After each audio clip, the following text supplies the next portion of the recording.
अब हम discrete time Fourier series Fourier transform की प्रॉपर्टीज़ के ऊपर आते हैं। और इन प्रॉपर्टीज़ को डिस्कस करने से पहले जो बुनियादी चीज़ें हम या बुनियादी नोटेशंस हम देखेंगे वो ये हैं कि जब आपने फोरियर ट्रांसफॉर्म फाइंड करना होता है एक periodic sequence x of n का, तो आप उसके लिए एनालिसिस इक्वेशन यूज़ करते हैं जो कि हम पहले देख चुके हैं। और अगर हमारे पास फोरियर ट्रांसफॉर्म गिवन है और उससे हमने original discrete time periodic sequence x of n find करनी है, तो उसके लिए हम सिंथेसिस इक्वेशन यूज़ करते हैं। और सिंथेसिस इक्वेशन इस फॉर्म की होती है, ये भी हम पहले देख चुके हैं।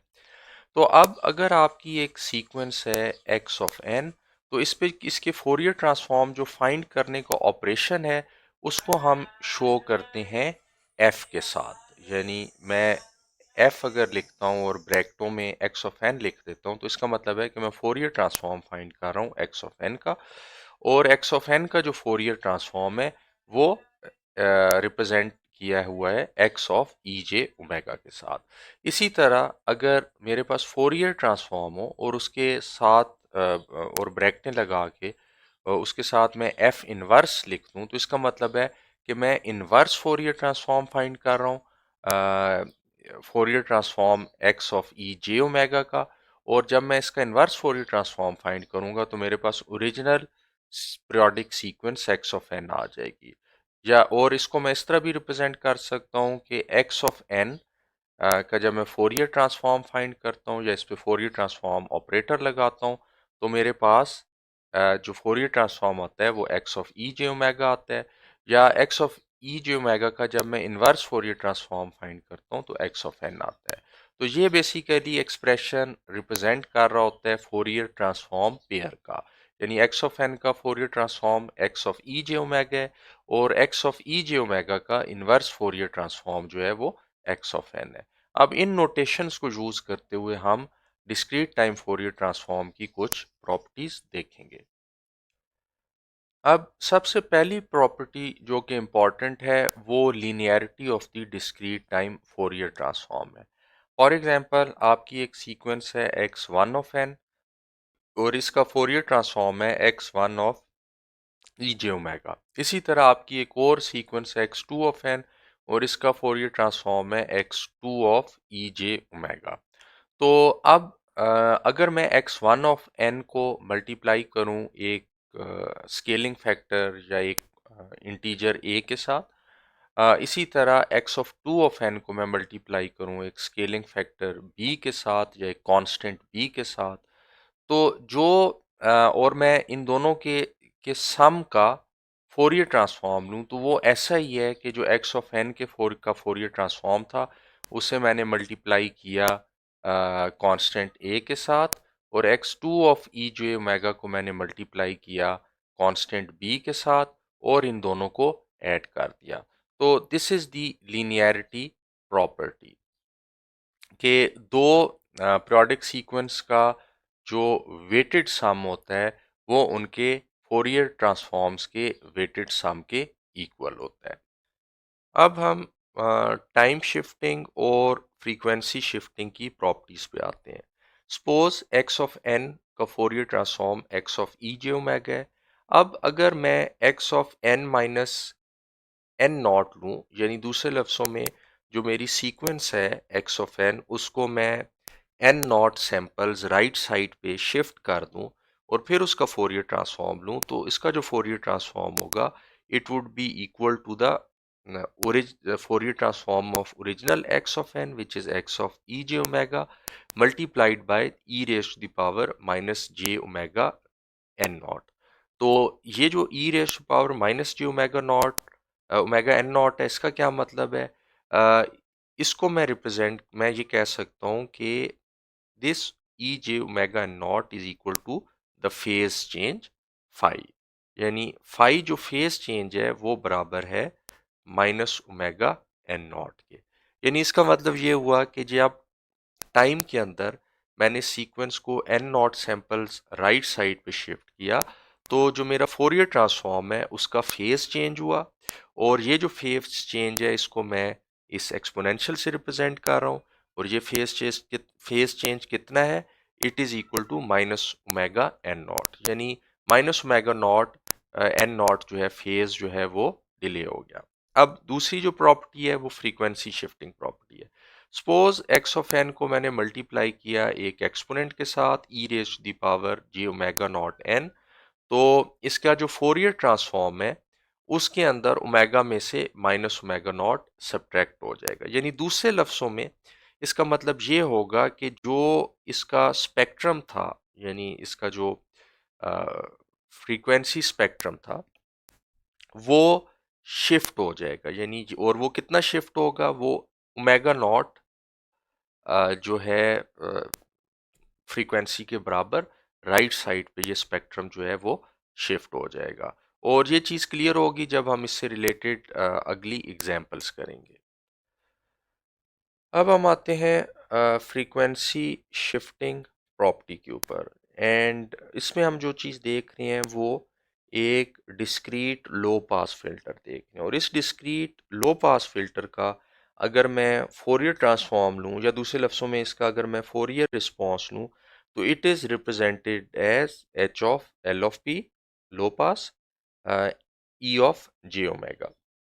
और इसको अगर मैं ड्रॉ करूं तो ये इस तरह ड्रॉ करेगा, यानी ये मेरा एक लो पास फिल्टर है। और ये लो पास फिल्टर क्या कर रहा है कि जब मैं इसे फ्रीक्वेंसीज देता हूं जो कि 0 से ओमेगा नॉट के दरमियान है, तो इन फ्रीक्वेंसीज को ये जाने देता है। लेकिन जो फ्रीक्वेंसीज ओमेगा नॉट से पाई तक हैं, उन फ्रीक्वेंसीज को ये क्या करता है, उनको ये ब्लॉक कर लेता है। और मैक्सिमम फ्रीक्वेंसी जो हम इस फिल्टर को दे सकते हैं वो पाई के बराबर है। तो अब चूंकि ये एक डिस्क्रीट लो पास फिल्टर था, तो इसका जो फोरियर ट्रांसफॉर्म है वो भी पीरियोडिक होगा। यानी इस फिल्टर की कॉपीज 2 पाई पे, -2 पाई पे, 4 पाई पे, 6 पाई पे, 8 पाई पे मौजूद होंगी। तो अब इस लो पास फिल्टर को मैं एक हाई पास फिल्टर में कैसे कन्वर्ट कर सकता हूँ? अगर सिंपली इस फोरियर ट्रांसफॉर्म को, या इस फोरियर ट्रांसफॉर्म के स्पेक्ट्रम को, या इस फोरियर इस फ्रीक्वेंसी रिस्पांस को अगर मैं पाई शिफ्ट दे दूं, इस पूरे के पूरे स्पेक्ट्रम को पाई शिफ्ट दे दूं, तो ये वाली जो फिल्टर की कॉपी है ये आ जाएगी पाई के ऊपर। और ये जो -2 पाई पे कॉपी है ये आ जाएगी -पाई के ऊपर। तो ये मेरा एक हाई पास फिल्टर बन जाएगा। यानी जो जीरो से ये जो एज है इस फिल्टर का, it is pi minus omega not, यानी जो भी फ्रीक्वेंसीज होंगी 0 से पाई माइनस ओमेगा नॉट की, जब वो हम इस फिल्टर को देंगे तो ये फिल्टर उन फ्रीक्वेंसीज को ब्लॉक कर लेगा। लेकिन जो frequencies pi minus omega not से पाई तक होंगी, तो उनको ये फिल्टर जो है वो जाने देगा। तो that is why it is called as the high pass filter. और ये हाई पास फिल्टर सिमेट्रिक होता है, यानी जो ज़ीरो के दूसरी तरफ उसकी एक कॉपी बन रही होती है फिल्टर की। तो ये जो फिल्टर है ये हमने अचीव किस तरह किया?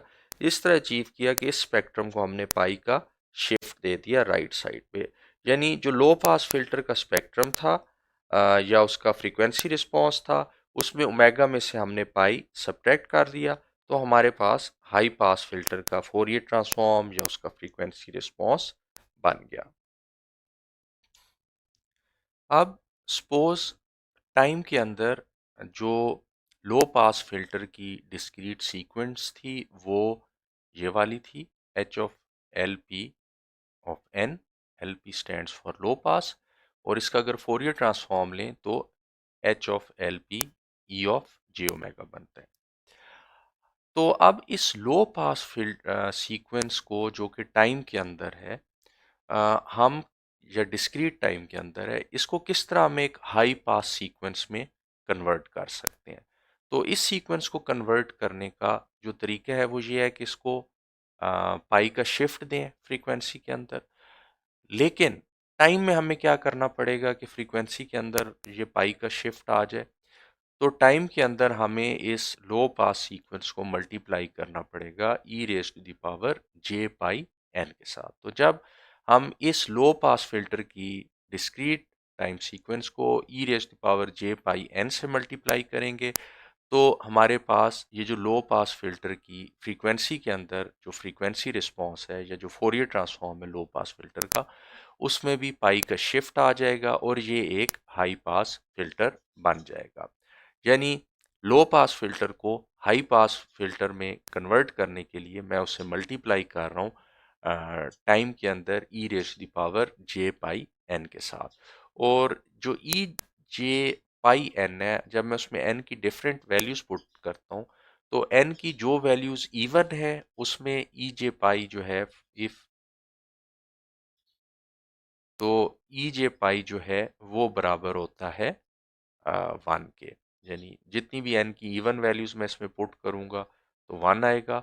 और अगर मैं ई जे आई एन की ऑड वैल्यूज ई जे पाई के अंदर एन के अंदर पुट करूंगा तो ई जे पाई जो है या e raise to power minus j pi जो है वो बेसिकली -1 के इक्वल आएगा। यानी ई जे पाई एन को मैं -1 raise to the power n भी लिख सकता हूँ। एन की वैल्यूज जब इवन होंगी तो ये 1 रिजल्ट आएगा और जब एन की वैल्यू ऑड होगी तो -1 रिजल्ट आएगा। और इसको अगर मैं लो पास फिल्टर की सीक्वेंस से मल्टीप्लाई करूं तो मेरे पास हाई पास फिल्टर बन जाएगा।